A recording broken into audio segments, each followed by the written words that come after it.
It's actually urban-generated problems. You name it, environment, that's urban area that created the problems. Social issue, that's in the urban area. Many of these issues were in the urban area.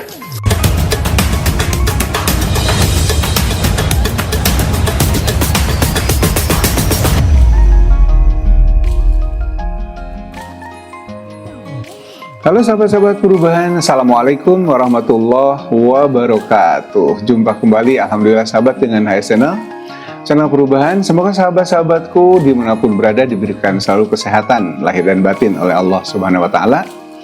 Sehat yang manfaat, sehat yang barokah, dan semoga selalu diberikan juga, dilimpahkan juga rezeki yang halal, barokah, dan manfaat oleh Allah untuk sahabat-sahabatku, sahabat-sahabat perubahan dimanapun berada. Kali ini HS Channel akan menampilkan sebuah speech yang luar biasa. Speech dari seorang tokoh perubahan yang kita banggakan, Bapak Anies Rashid Baswedan. Tentu saja tidak asing lagi di telinga kita. Dan speech ini luar biasa, mungkin salah satu yang menjadi ciut lawan-lawan politik di berbagai kontestasi. Itu karena memang sahabat tokoh ini luar biasa, calon pemimpin yang kita idam-idamkan. Nah, sebelum menonton sahabat-sahabat, jangan lupa untuk subscribe, like, komen, dan share sebanyak-banyaknya ke media sosial yang sahabat miliki, ya. Dan jangan lupa untuk dibunyikan lonceng notifikasinya agar sahabat-sahabat perubahan selalu mendapatkan informasi update terbaru dari channel perubahan ini. Mari kita tonton bersama kehebatan dari seorang tokoh perubahan ini di dunia internasional. Luar biasa ya sahabat, selamat menonton. Jangan lupa selalu jaga akal sehat dan salam perubahan.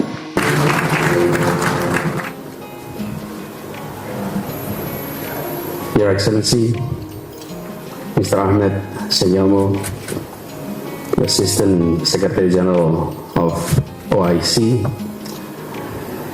Your Excellency, Deputy Governor of Central Bank of Sudan, Professor Badruddin Abdurrahim, Head of the Bank Indonesia Syariah Economic and Finance Department, Mr. Suwaidi, distinguished speakers, participants, ladies and gentlemen, Assalamualaikum warahmatullahi wabarakatuh.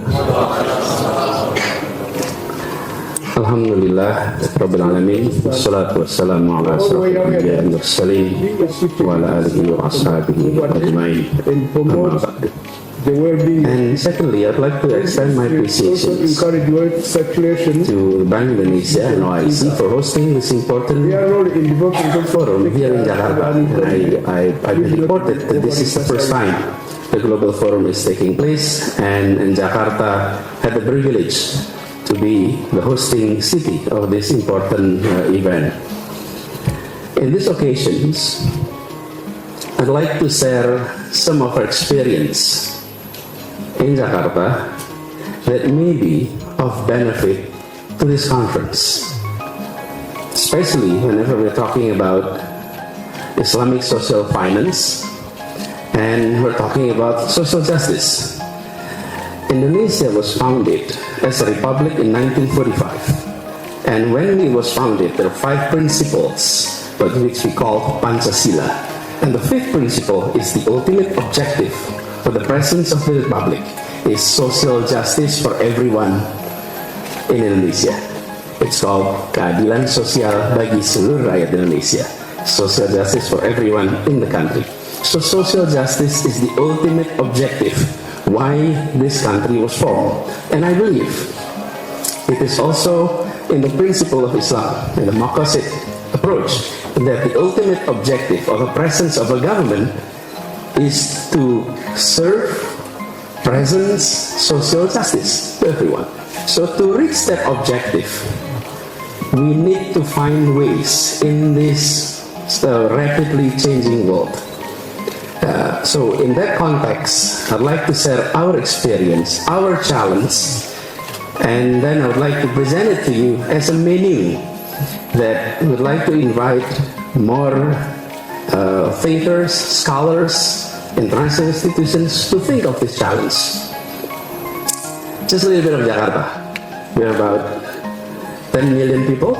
That's our populations. around 660 kilometers square. That's the area of Jakarta, and we are located in the coastal area. Now, these are some of the, I would like to say, the modern side of Jakarta.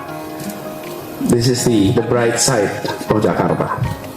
Just a rapid glance of where we are, and you'll be able to experience many of these not far from these locations. However, we have quite a challenge in our city. That's the bright part. The other part is environmental challenges, that's the top 3, and social related challenges, that's the bottom 3. From poverty, inequality, access to basic needs, social cohesions. So, we are able to see a city that is condensed. We have a lot of, we have around 10 million populations. We have the modern side, the well-developed, and also the parts that needs to be developed. Is it only happening in Jakarta? No, this is happening across the globe. Many major cities in many developing countries is experiencing what we are experiencing. This is a result of urbanizations. Just to give you a number here. We're talking about poverty. The Gini ratio in Jakarta is 0.39, and the people earning less than $35 per month, that's the number. But if you increase that into $70 per month, then the number is increased to 10 times, 9 times. It shows that 30% of our population is earning $70 less. In a population of 10 million, 30%. This is an issue. I'll talk more about this. And then talking about basic needs, same thing. Access to clean water, that's the same. And around 47% of our population have access to pipe water. Yes, the 63% have access to pipe water. But what about the 47%? Again, this is a mirror of many cities across the globe, especially in the Islamic world. We're seeing similar number. School enrollment, same thing. Here in Jakarta, this is the capital city, and yet only 2/3 of our population completed high schools. 1/3 drop out before completing high schools, which is distressing. You look at this number. No, so we need to really address this issue. What are the message here? The message is disparities between countries have narrowed down. Disparities between major cities have narrowed down. But disparities within countries, disparities within cities are widening, especially in the cities. And if you look at, this is our objective. We'd like to create a city that is equal, prosperous, of course, modern, dynamic, sustainable, and unified. But to do that, we need to address the issue of inequality. And if we come back to the initial objective, why we decided to have independence, why we decided to have a republic, is because we would like to address the issue of inequality, the issue of injustice. So we need to deliver that. And I think this is a challenge that is common to many countries, especially members of OIC. Here is the background story. Urbanization is the phenomenon of the world, and we are seeing this at a rapid speed. This is urbanization across the globe, and we're seeing in the past 5 decades that the populations lives in the city have increased significantly. In 1960, only 30% of the populations live in the urban area. By 2007, it has passed the 50%. Currently, it is 55% of the world population is living in the urban area. And estimated by 2050, we have 68%, 2/3 of our populations will be living in the city. by 2050. That's not long from now. So the challenge now, when we have a gathering as important as this, and we're talking about social financings, let's address this issue. Let's anticipate what needs to be done to address inequality. Who are coming into the city? Because they would like to have a better life, and some were coming in with skills, knowledge, experience. Some were coming into the city with minimum skills, knowledge, experience. And this is also what we are experiencing. Look at these pictures worldwide. The red area are countries with more people living in urban than rural. And the number will continue. So we will be, not long from now, be seeing red across the globe. Is our method of addressing poverty, addressing social inequality, is urban-oriented or still rural-oriented? Is our approach to property is thinking in the rural mindset or in the urban setting mindset? That's a question that we'd like to share and invite you to discuss further. Indonesia is no exception. In 1960, we have only 15% of our population living in the rural area. In the urban area. By 2010, we have 50%. By now, we have 55% of our populations. And look at Jakarta. From 2.6 in the 60s to 10.6.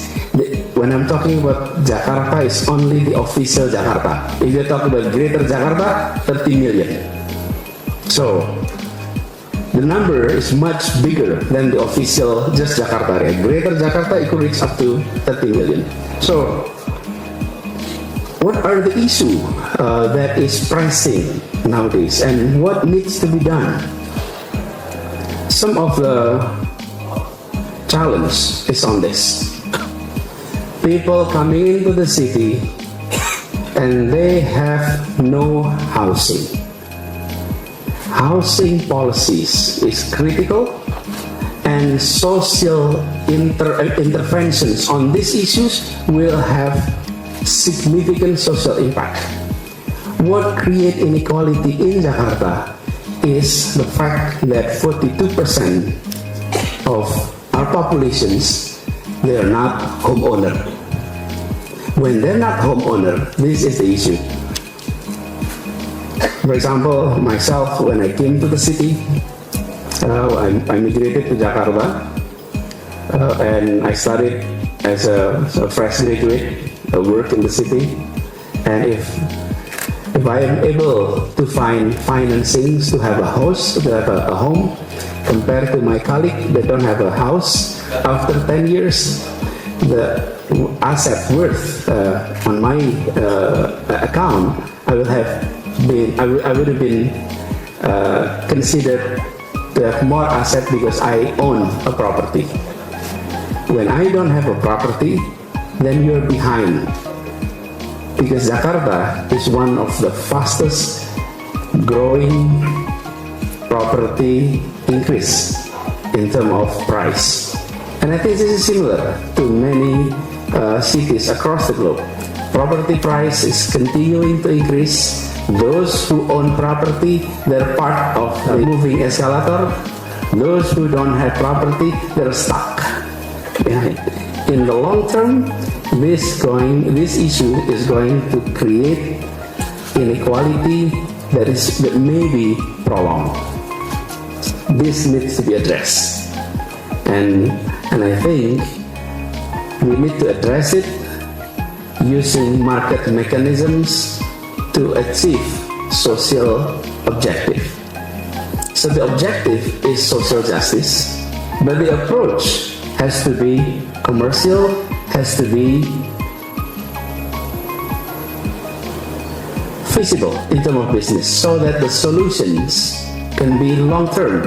And this is where Sharia financing and the principle of justice adopted to serve this purpose. Allow me to share our experience in Jakarta. Seeing this number, when you see 49%, it's like half of your population don't have a property. What came to mind was if we let this trend to continue, then disparities will be prolonged. So we did a survey, we did a study. It turned out that many of our populations were left behind in terms of its social welfare. They are not able to find fair financings for housing. I said fair financing for housing. Housing financing has not been friendly to the poor. Financing for housing has been very friendly to those in the middle and up. But we're talking about the middle to the bottom, then instrument for financing is like a rare opportunity. If we don't address this issue, and we are seeing the world is moving into an urbanized population across the globe, we are going to see those left behind because there is no access to property in the first place. The reason why I'm bringing this issue is that the Islamic world need to address its challenge at the local level to be able to speak up to the world and said that the Islamic world is able to tackle basic issues in each of the communities. And this is one of the most basic that needs to be addressed. And we have all kind of instruments. What I'm presenting to you is the menu of problems to be solved. Is this the only problems? No. It was mentioned earlier, we have infrastructure issues, we have water issues, but a very basic issue on housing is key. In many places in which we live in the rural area, or we're talking about, let's say in the past, we're talking about helping our society for education, subsidy for the poor, subsidy for the yatim, and all of that. That assume that they have their own home. In the 2050, in which 68% of population will be in the city, the question is how many of them will be in the city and not owning a property? And if we continue this trend, then we are not addressing the very basic challenges. So I'm inviting distinguished speakers, international institutions to start thinking about this. Our approach in Jakarta, we developed a program called Zero Down Payment for Housing. It turned out that during our study, many of our populations is able to finance a monthly payment for their home financing programs, but they're not able to save money to pay for a down payment. We need to have more creative breakthrough to be able to solve this issue. So government intervene by us providing the down payment side, and then their responsibility is to be able to pay the monthly payment. And we found out their monthly payment is equivalent to their monthly rent if they're renting a home. So for them, it makes no difference in terms of amount of payment they have to make every month. But the difference is in the 0 rupiah down payment, they own the property, while when they're renting, they never own it. So after 20 years, after 30 years, they never own the property. But the amount spent is equivalent. So this approach, in which we initiated, started last year, we are seeing this as one of our effort to tackle the issue of social inequality, but using just system and business or market approach. I would like to invite many of you to start looking at this issue much closer. Now, our approach in our city is this. We are coming in as collaborator, and we invite the private sectors, the citizens as co-creator, and we are engaged through collaborations. In the past, our approach in many government, our approach is more of this City 2.0, in which government solve every problems. If there is housing problems, then we intervene, we build the tower, and then we invite people to come in. Now our approach shifted. We invite the public, civil society, as well as business to come in and provide solutions along with us. In this approach, that's the same thing with the project of the housing project that we had. We invited the private sectors to step in, to participate. Our part is on the financing side. The private sector built the tower.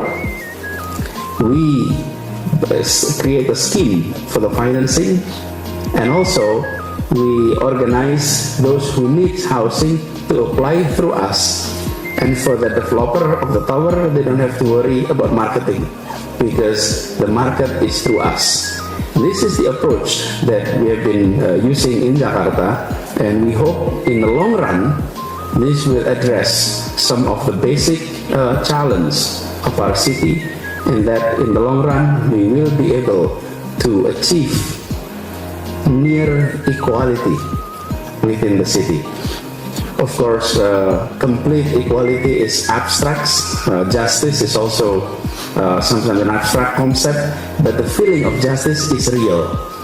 Even though the justice itself is an abstract concept, but the feeling of justice is real. You feel it when it's there, and you feel it when there's absence of justice. And we're talking about, across the globe, we're talking about building peaceful society, creating peace in the world. But I remember, peace is not about the absence of conflict. Peace is about the presence of justice. So if we're able to provide policies to achieve social justice, in result, we are creating peace. There is no way that we are able to find peace in the absence of social justice. It is impossible. Peace will always come after the presence of social justice.